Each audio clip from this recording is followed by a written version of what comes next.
Nós estamos trabalhando neste mês, que é o mês de agosto, no seguinte tema: sabedoria bíblica para a família em tempo de crise. Porque a família foi criada por Deus. A família é a ideia de Deus. Os alicerces da família são os valores e princípios da sabedoria bíblica e não os costumes da cultura contemporânea. Mas é por causa da desobediência dos nossos primeiros ancestrais, as famílias passaram a enfrentar problemas e crises. Nesse mundo alienado de Deus, a família como instituição está constantemente sob ataque. Além disso, nós estamos vivendo um tempo em especial, que é um tempo de muita crise para o mundo todo. E isso também tem afetado a família. Por isso é que nós precisamos mais do que nunca, nesse tempo, buscar a sabedoria bíblica para nos guiar nesse tempo. E o tema que eu quero trabalhar hoje é a sabedoria bíblica para os homens. Sabedoria bíblica para os homens. Quando a gente fala de homem, quando a gente fala de masculinidade, vem à nossa mente duas imagens.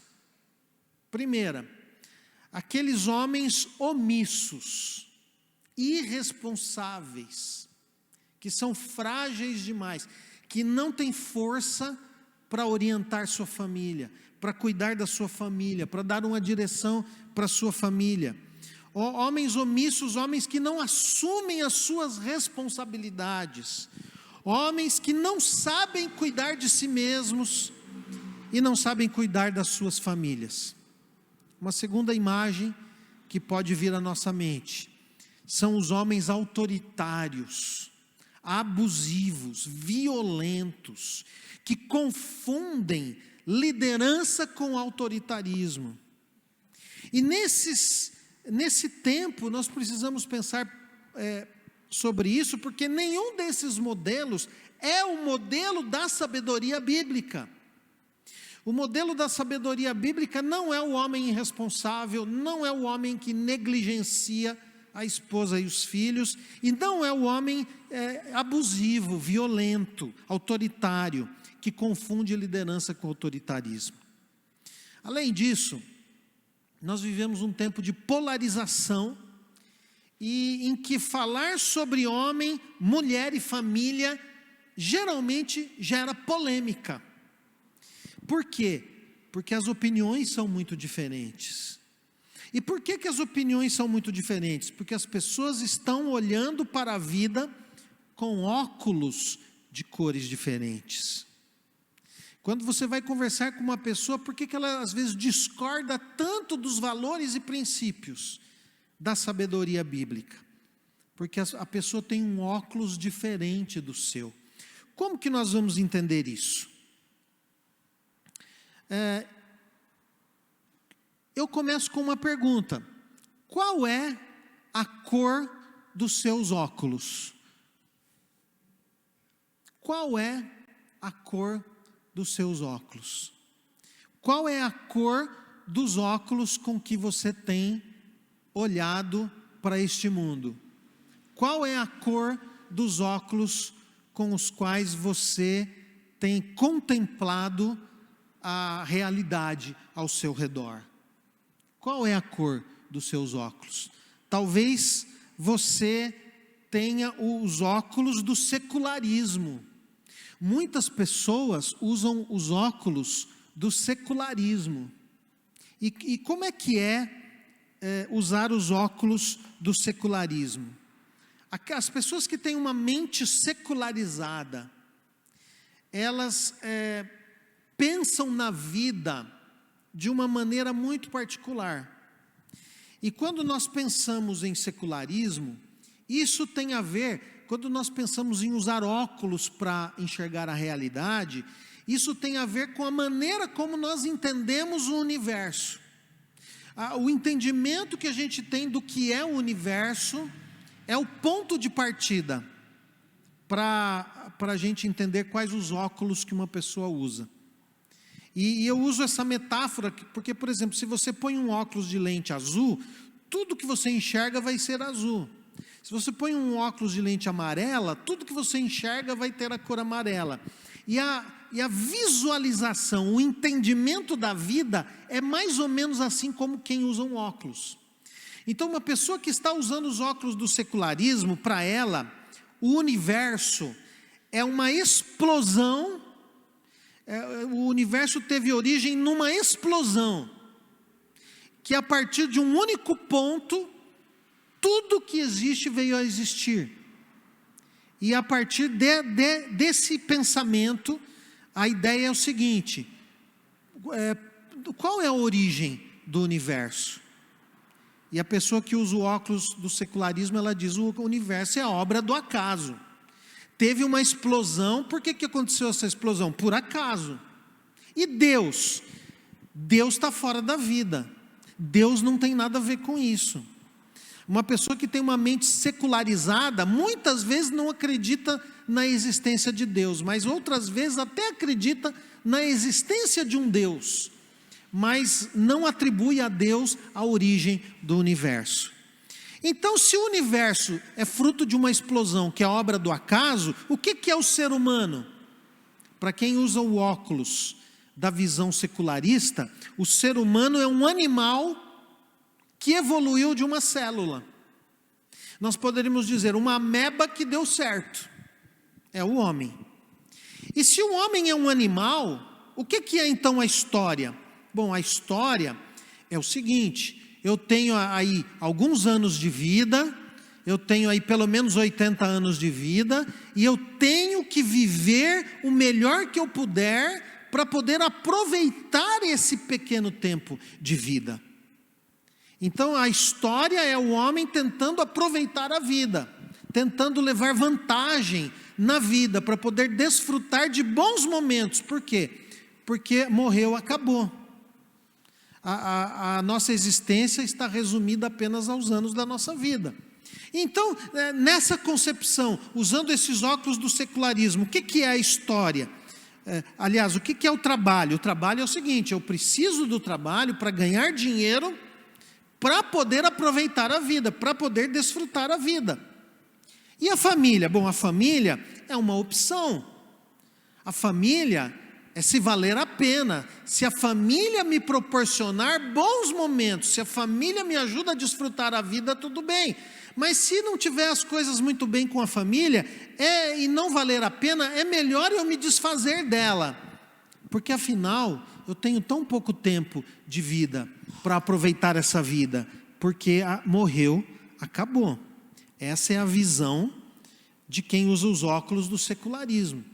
Mas existe uma alternativa a esses óculos.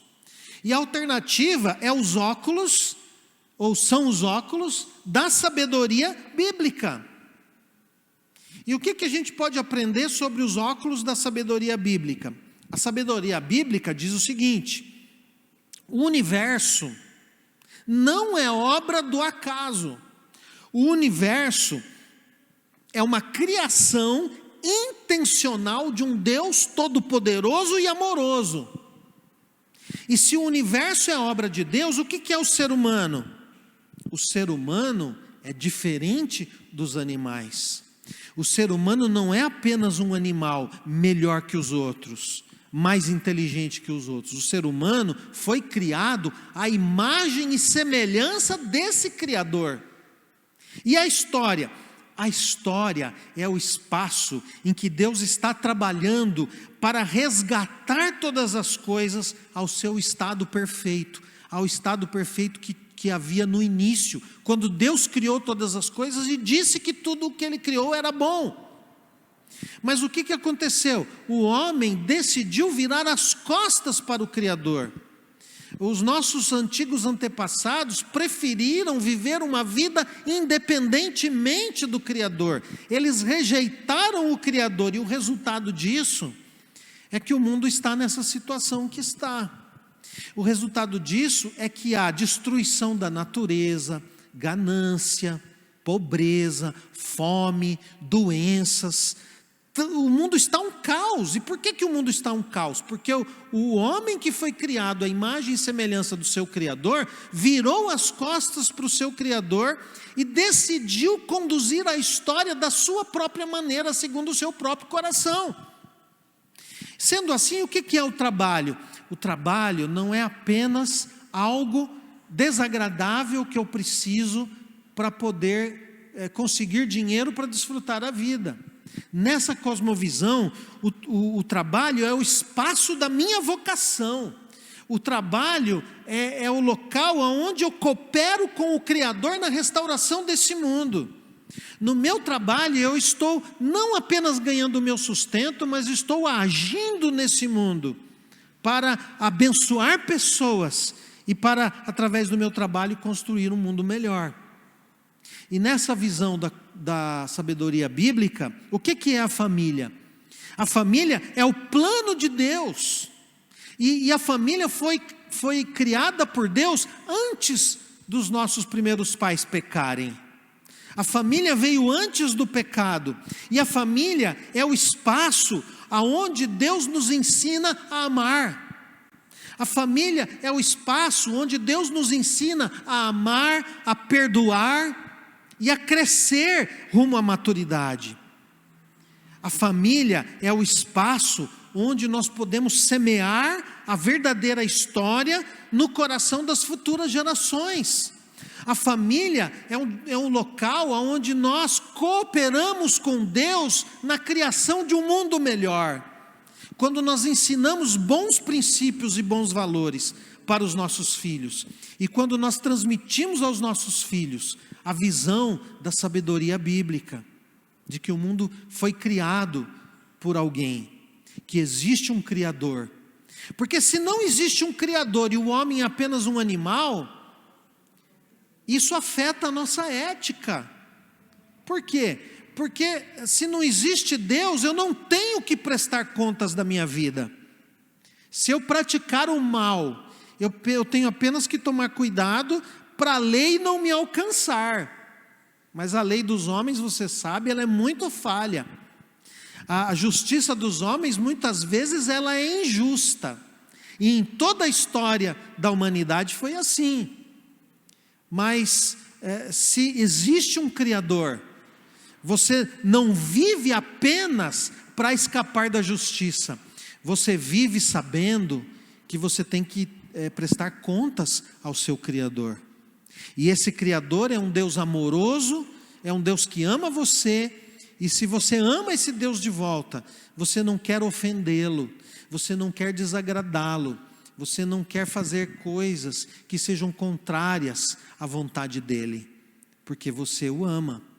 Então, talvez a gente poderia pensar em outros tipos de óculos, mas esses dois óculos pelo menos já nos ajudam a entender a polarização dos tempos em que nós vivemos.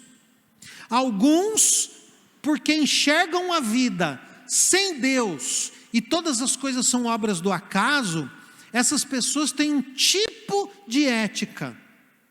E aquelas pessoas que enxergam o Criador e que o universo é a criação de um Deus poderoso e amoroso, elas têm um outro tipo, uma outra maneira de enxergar a vida, que eu chamei aqui de óculos. Agora, o modelo da sabedoria bíblica é o modelo apresentado por Jesus. Jesus não é um homem omisso, ele é um homem que assume responsabilidades, ele é forte, ele é firme, ele sabe liderar, ele sabe se posicionar quando é preciso se posicionar. Tem um momento em que a honra de Deus está sendo manchada, e Jesus vai lá no templo e ele expulsa os mercadores do templo, porque ele diz: aqui não é lugar para comércio, aqui é lugar para adoração e para ensino da palavra. Então Jesus se posiciona, ele é forte, ele rebate aquelas pessoas que fazem perguntas maliciosas para ele, querendo colocar ele numa armadilha. E mais, Jesus também não é aquele homem machista, violento e autoritário. Jesus trata as mulheres com respeito e não com preconceito. Você vê Jesus conversando com as mulheres em público. Você vê Jesus respeitando as mulheres. Ele fala com a mulher samaritana e fala que ele tem uma água melhor que a água da vida. Jesus fala com a mulher adúltera e diz para ela: vá e não peques mais. Jesus conversa com mulheres em público, uma coisa que para os religiosos daquela época era uma coisa impensável, uma coisa que não podia acontecer. Mas Jesus ensina e aconselha as mulheres com todo respeito. Aliás, Jesus nunca levantou a mão para uma mulher, mas grande parte da nossa sociedade abandonou esse modelo da sabedoria bíblica. E muitas estatísticas demonstram isso, como algumas que eu passei no domingo passado. E eu quero mostrar outras estatísticas aqui. São estatísticas desatualizadas já, de 2017. Mas no ano de 2017, uma mulher era estuprada a cada 11 minutos. No ano de 2017 no Brasil, uma mulher foi assassinada a cada 2 horas. No ano de 2017 no Brasil, 503 mulheres eram agredidas a cada hora. No ano de 2017 no Brasil, 5 mulheres foram espancadas a cada 2 minutos. Por que que isso acontece? Porque muitos homens não seguem o modelo da sabedoria bíblica. Porque muitos homens não têm respeito pelo Criador. E vivem a vida da maneira que acham melhor. Mas se você que está me ouvindo é homem e segue Jesus, você precisa ouvir uma coisa: você não tem o direito de encostar um dedo numa mulher com intenção violenta. Principalmente você que se diz cristão. Então, com os óculos da sabedoria bíblica, olhando para esse contexto em que muitas pessoas usam um óculos do secularismo, nós vamos a um texto bíblico, que é o Salmo 128. O Salmo 128 nos apresenta o retrato do homem segundo a sabedoria bíblica. O que diz o Salmo 128? Eu quero ler os 4 primeiros versículos do Salmo 128. Ele começa dizendo assim: bem-aventurado aquele que teme ao Senhor e anda nos seus caminhos. Do trabalho de tuas mãos comerás, feliz serás e tudo te irá bem. Tua esposa no interior de tua casa será como a videira frutífera, teus filhos como rebentos da oliveira à roda da tua mesa. Eis como será abençoado o homem que teme o Senhor. Ele começa no versículo 1 com uma palavra: bem-aventurado. Em algumas traduções foi traduzido como feliz. Feliz é uma palavra bem simples, porque muitos talvez não alcancem o significado da palavra bem-aventurado. Mas bem-aventurado é uma palavra que se aproxima mais de abençoado.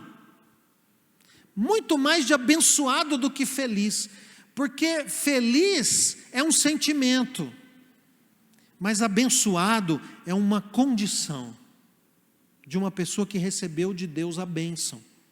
E ele está dizendo o seguinte: bem-aventurado, isto é, abençoado, aquele que teme o Senhor. E o que é temer o Senhor? Nós não poderíamos traduzir temer o Senhor por medo, porque medo é diferente de temor. Qual que é a diferença entre o medo e o temor? O medo me afasta, me deixa aterrorizado, mas o temor me atrai. Então existe um medo que te afasta, existe um medo que te atrai. Então você está passando na rua e vem um cachorro bravo, latindo e mostrando os dentes para você, você fica com medo e o quê? e foge, ou pelo menos tenta se defender. Isso é medo. Mas quando você está diante de Deus, e Deus manifesta a sua glória, e você sente a presença de Deus, e você sente o quanto Deus é grandioso, e o quanto Ele é maravilhoso, você estremece, mas você não tem vontade de fugir, você tem vontade de ficar ali na presença dEle.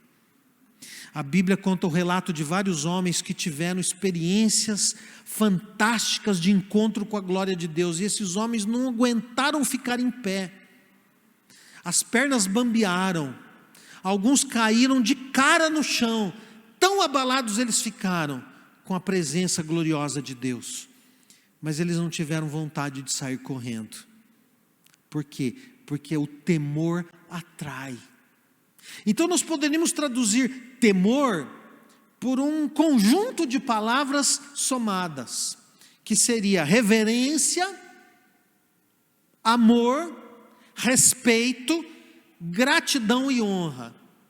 Imagina todos esses sentimentos ao mesmo tempo. Você está reverente diante da presença de Deus, mas ao mesmo tempo você o ama porque Ele amou você primeiro. E você tem um respeito enorme, porque você está na presença do Todo-Poderoso, e ao mesmo tempo seu coração está cheio de gratidão, porque Ele enviou seu Filho para morrer na cruz em seu lugar, para poder trazer perdão de pecados a você, e então você deseja honrá-lo com a sua vida. E quando todos esses sentimentos estão misturados, nós dizemos que uma pessoa teme a Deus. E a pessoa que teme a Deus, ela é abençoada. É uma pessoa que simplesmente por temer ao Senhor, ela é abençoada. Então vamos olhar para o Salmo 128. No Salmo 128, 2 vezes aparece a palavra abençoado. No versículo 1 e no versículo 4. Eu até mudei a tradução ali. Abençoado aquele que teme o Senhor. E no versículo 4, eis como será abençoado o homem que teme ao Senhor. E aqui ele especifica, o homem. Então essa palavra é específica para o homem, embora o Salmo apresente lições também, que se aplicam às mulheres. Mas é uma palavra que originalmente foi aplicada ao homem. E hoje o nosso tema é sabedoria bíblica para os homens. Então esse salmo se aplica. Só que, veja, nessa poesia, ele repete abençoado no versículo 1 e no 4. E o que tem nos versículos 2 e 3? Nos versículos 2 e 3, ele vai falar do desdobramento dessa bênção, desse estado de bênção que é decorrente do temor, em 3 áreas da vida de um homem. O homem no relacionamento com o seu trabalho, o homem no relacionamento com a sua esposa, e o homem no relacionamento com os seus filhos. Então, no Salmo 128, nós vemos ali, versículo 2, do trabalho de tuas mãos comerás, feliz serás e tudo te irá bem. Versículo 3, tua esposa no interior de tua casa será como a videira frutífera, teus filhos como rebentos da oliveira à roda da tua mesa. Percebe que ele fala no versículo 2 do trabalho, no versículo 3 ele fala da esposa e também dos filhos. Então eu quero focar com você um pouquinho no versículo 2. Versículo 2 ele fala do trabalho de tuas mãos comerás, feliz serás e tudo te irá bem. A palavra que surge aqui, desse versículo 2, do homem que teme o Senhor e que portanto é abençoado, a palavra que vem aqui desse homem em relação ao seu trabalho, é a palavra contentamento. Um homem abençoado por Deus, é o homem cujo coração está cheio de contentamento. Por quê? Porque a bênção não vem de você, ela vem de Deus. A bênção que o sucesso da sua vida, o sucesso da sua carreira profissional, ela não é o resultado apenas do seu esforço, mas ela é o resultado da bênção de Deus sobre o seu esforço. Muitas pessoas pensam assim: não, Deus é poderoso, então eu vou sentar aqui, não vou fazer nada e Deus vai ter que fazer tudo para mim. Essa não é uma visão bíblica. Por quê? Porque o seu trabalho é o seu trabalho. Só que se você teme o Senhor e você busca agir de acordo com os valores e princípios da palavra do Senhor no seu trabalho, você será abençoado no seu trabalho. Mas você será abençoado porque a bênção de Deus acrescentará ao seu esforço, a sua competência, a sua busca por excelência. Quando você busca a excelência, o preparo, quando você se esforça, motivado pelo temor do Senhor, você não vai no seu trabalho assumir compromissos que não são éticos. No seu trabalho você não vai tentar prejudicar as pessoas. No seu trabalho você não vai ser desonesto, mas você vai se preparar e se esforçar para desenvolver tudo aquilo que você precisa no seu trabalho. Quando você faz tudo isso com o temor do Senhor, você será abençoado. Porque afinal, quem nos dá saúde para trabalhar, e quem nos dá oportunidades para trabalhar, e quem abre as portas para nós é Deus. Por isso, com muito ou com pouco, o homem que teme ao Senhor, ele é grato, ele é agradecido. Por quê? Porque tem momentos na vida que a gente tem muito, mas tem momentos na vida que a gente tem pouco. Isso faz parte da vida neste mundo caído. Entretanto, ainda que você passe por um período muito difícil, o Senhor não vai desamparar você. Ainda que você seja obrigado a viver com pouco, o Senhor não vai abandonar você. Por isso, quando ele diz aqui: do trabalho de tuas mãos comerás, feliz serás e tudo te irá bem, ele está falando o quê? De contentamento. Eu serei feliz tendo muito, e tendo muito, meu coração não será tentado a abandonar o Senhor e achar que eu consigo sozinho sem a ajuda dele.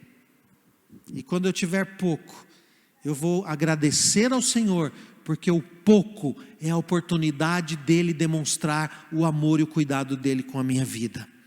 Então, Paulo dizia lá em Filipenses capítulo 4, aprendi o segredo de viver feliz com muito ou com pouco. Então, isso também é uma mensagem, essa palavra de contentamento é uma mensagem para aqueles que são insaciáveis em relação ao trabalho. Aqueles que por causa do trabalho sacrificam a sua família. Aqueles que por causa do trabalho não veem os filhos crescer. Aqueles que por causa do trabalho abandonam a vida do lar e só trabalham, e que não têm limites.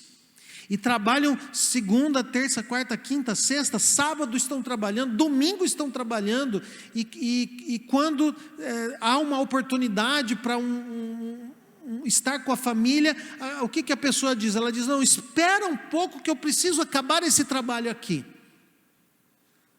Então, os workaholics, aqueles que vivem em função do trabalho e por causa do trabalho negligenciam a família. Muitos desses não precisam trabalhar tanto assim, mas é porque querem mais. Muitos são insaciáveis, muitos trabalham demais por necessidade, mas outros trabalham demais por ganância. E a palavra do Senhor nos ensina o contentamento. Nós precisamos pensar assim: quanto eu preciso para viver bem? Quanto eu preciso para ser feliz? E nós vamos chegar à conclusão de que nós precisamos de muito pouco para ser feliz. Então nós precisamos colocar limite no trabalho, aprender a parar entender que há momentos em que eu preciso parar para poder ter tempo para Deus, e há momentos que eu preciso parar para poder ter tempo para a família, e isso é um desafio para a vida dos homens.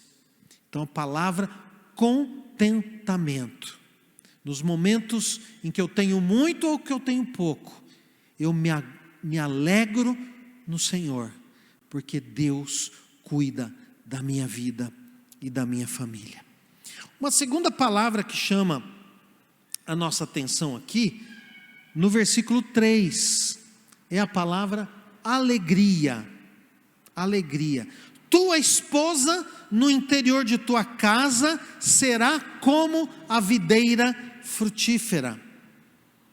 Interessante, né? Ele fala da esposa do homem que teme ao Senhor e que portanto é abençoado. O que ele fala dessa esposa? Ele chama essa esposa de uma videira. E a primeira coisa que a videira chama a atenção é que a videira dá uvas. Em outras palavras, ela dá fruto. Então, nos tempos antigos, a videira era sinônimo de bênção. Por quê? Porque era sinônimo de fertilidade.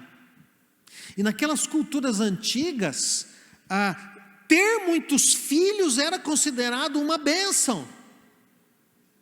Por quê? Porque não havia, muitas das coisas que nós temos hoje, não havia aposentadoria.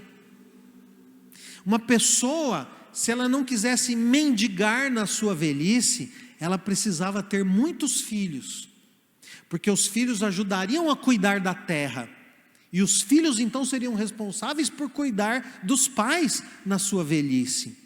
Por isso que muitas mulheres ficavam aflitas quando não podiam ter filhos. Não era apenas pelo desejo de ter filhos, mas porque isso comprometia as famílias na idade avançada. Então, a videira, em primeiro lugar, ela representa a fertilidade. Mas a fertilidade tinha a ver com a sobrevivência da família. Então essa mulher, essa esposa, no interior da casa é como uma videira frutífera, ela tem filhos. Mas a videira não tem apenas a ver com filhos. A videira tem a ver também com alegria. Ela é sinônimo de alegria, porque da videira vem a uva que se faz o vinho. E o vinho na antiguidade era sinônimo de alegria. Agora perceba que a mulher é comparada a uma videira. E isso não é uma coisa ruim. Isso não é uma colocação preconceituosa. De que a mulher, alguém pode pensar, não, ele está considerando que a mulher só serve para ter filhos. Não é isso. Tanto que em Gênesis 49, 22, quando Jacó está abençoando seus filhos, ele diz que José é uma árvore frutífera. Ele está falando do quê? De bênção, de alegria. No Salmo 1 diz que o homem que tem prazer na lei do Senhor é como uma árvore plantada junto às correntes de águas que dá o seu fruto na estação própria. Portanto, o homem que tem prazer na lei do Senhor é uma árvore frutífera. Então, ele está falando aqui que esse homem que teme o Senhor, a sua esposa para ele é motivo de alegria. A sua esposa para ele será sempre motivo de alegria e de bênção na sua vida. É claro que a gente ouve histórias de muitas esposas que são motivos de tristeza para os seus maridos, que são motivos de desgosto para os seus maridos, mas a esposa que teme ao Senhor, ela sempre será motivo de alegria para o seu marido. E o terceiro ponto aqui que está no versículo 3. Teus filhos como rebentos da oliveira à roda de tua mesa. A palavra rebento quer dizer broto. É aquele broto que sai e depois se transforma num outro ramo. A ideia que está aqui é a ideia do legado. Veja, o homem que teme ao Senhor, ele não olha para os filhos apenas como despesa. Nos nossos dias nós ouvimos casais dizendo assim: eu não quero ter filhos porque filho dá muita despesa. Mas o homem que vive de acordo com a sabedoria bíblica, ele pensa nos filhos não como gasto, ele pensa nos filhos como prazer, ele pensa na alegria que um filho traz, na alegria que um filho dá. Os filhos são a herança do Senhor. Rebento tem a ver aqui com herança, bênção, dádiva, presente. Os filhos são um presente do Senhor. Aquele que tem filhos, ele está construindo uma posteridade. Quando nós temos filhos e nós educamos nossos filhos de acordo com a sabedoria bíblica, nós estamos cooperando com Deus na construção de um mundo melhor. Por quê? Porque aqueles filhos vão continuar os nossos valores. Através dos filhos você deixa um legado. Tem muita gente que pensa em filhos como empecilho para a carreira, mas o homem e a mulher que temem o Senhor, veem os filhos como bênção, como oportunidade de deixar um legado para as próximas gerações. Quando você instrui seus filhos na palavra de Deus, quando você instrui seus filhos sobre os valores e princípios da palavra de Deus, a próxima geração vai ser uma geração que vai levar adiante a palavra do Senhor. E a figura aqui é ao redor da mesa. A figura aqui é aquele momento em que a família se reúne para uma refeição. Esse era um momento muito valorizado na antiguidade. E que hoje em dia, por causa da correria, cada um tem um compromisso, cada um tem uma hora, muitas famílias não valorizam esse momento. E esse momento de estar à mesa com a família, pelo menos em uma refeição do dia, esse momento deve ser valorizado. Os filhos ao redor da mesa, é a ideia de uma família unida,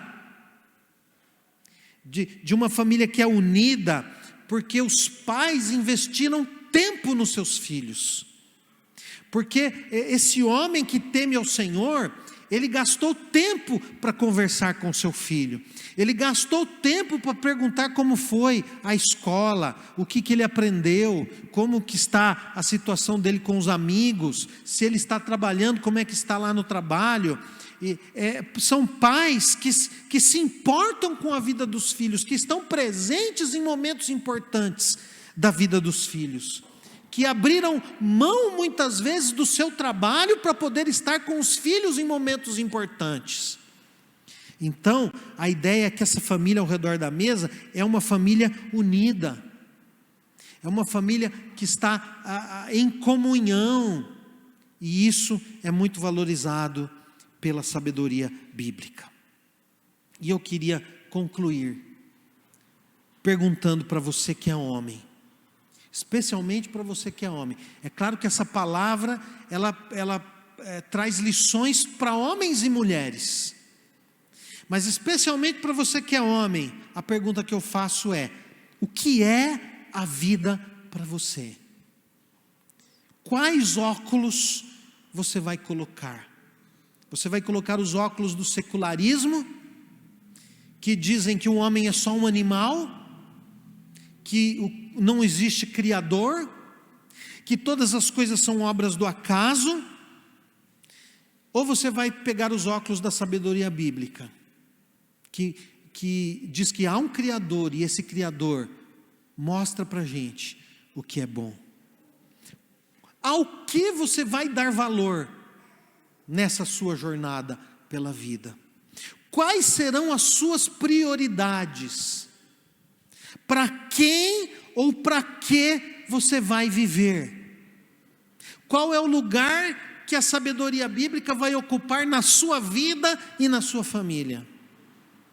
Uma segunda pergunta, para nós orarmos daqui a pouco: que tipo de homem você tem sido?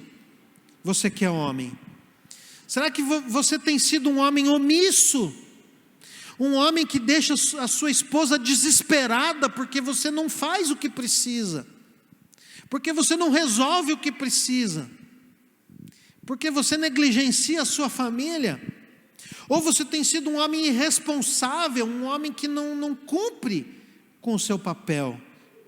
Ou você tem sido um homem violento e às vezes abusivo, que vive de uma maneira contrária àquela que é revelada na sabedoria bíblica.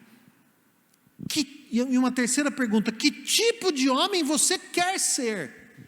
Que tipo de homem você escolhe ser? Um homem segundo os óculos do secularismo, ou um homem segundo os óculos da sabedoria bíblica? Eu queria convidar você a orar agora e a colocar diante de Deus qual é a sua escolha, quais os óculos que você vai usar para trilhar o caminho da sua vida. Feche os teus olhos. Senhor, em nome de Jesus, nós queremos nesta hora colocar diante do Senhor as nossas vidas e colocar diante do Senhor a vida de todos os homens que estão ouvindo esta mensagem. E pode ser, Senhor, que alguns homens diante dessa palavra ficaram tristes, porque perceberam que estão falhando em agradar o seu Criador, que estão tendo posturas que não agradam o Criador. E eu quero pedir, Senhor, que o Teu Espírito conduza esses homens ao arrependimento, que eles sejam fortes para pedir perdão ao Senhor, mas que sejam fortes também para pedir perdão às suas esposas, que sejam fortes para pedir perdão aos seus filhos, pelas vezes em que falharam em seguir o modelo da sabedoria bíblica.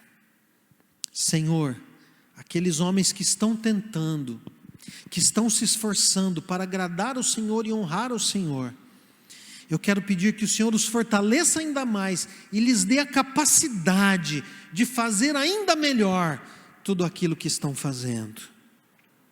Mas, Senhor, eu quero pedir que nós sejamos despertados e que o nosso coração compreenda que nós precisamos usar os óculos certos para podermos andar pela vida de uma maneira que honra ao Senhor. Por favor, Deus, que os homens cristãos que estão ouvindo esta palavra sejam impactados por ela, que sejam homens que temam o Senhor e que vivam de tal maneira a honrar o Senhor, e que sejam, portanto, abençoados no seu trabalho, no relacionamento com a esposa, no relacionamento com os filhos. Senhor, por favor, que se algum homem que não é cristão, se algum homem que não tem vivido de acordo com a Tua vontade, se algum homem que não tem o temor do Senhor ouvir essa mensagem, eu peço que o Senhor se aproxime dessa pessoa e conduza essa pessoa ao arrependimento, para que ele possa voltar atrás nas suas decisões erradas e usar o óculos da sabedoria bíblica e reconhecer que existe um Criador para o qual todos nós teremos que prestar contas. Senhor, por favor, enche o nosso coração com o temor do Senhor e, por favor, cura todas as mulheres que sofreram e aquelas que ainda estão sofrendo por causa do relacionamento com um marido abusivo. Que o Senhor esteja trazendo cura para esses corações. Eu quero pedir também pelos filhos que carregam traumas, porque tiveram um pai violento, tiveram um pai cheio de autoritarismo, que não deram amor, que não foram presentes como pais. Senhor, que o Senhor também traga cura e restauração, e que esses filhos possam aprender que o Senhor é o modelo de pai, que o Senhor é o Pai perfeito, o Pai perfeito que ama e que cuida, que dá atenção aos seus filhos.